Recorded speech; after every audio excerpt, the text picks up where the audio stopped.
стук Виктора Цоя.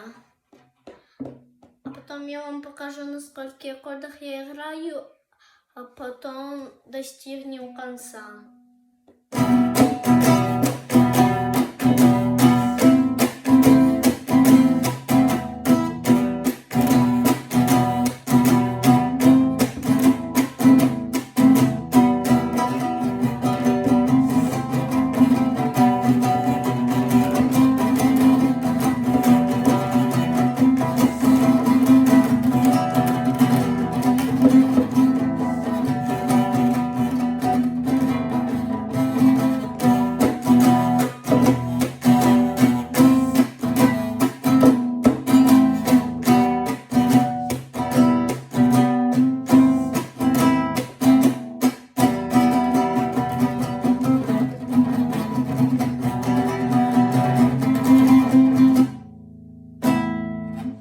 Это стук, я его играю на двух аккордах. Первый аккорд это я средним пальцем зажимаю второй лад, пятая струна, и этим пальцем второй лад, четвертая струна. Играем все струны. Другой аккорд, мы эти два пальца опускаем на одну струну ниже, то есть средний не на пятую, на четвертую, и этот не на четвертую, а на третью. И добавляем вот этот палец на первый лад, вторая струна, аккорд АМ.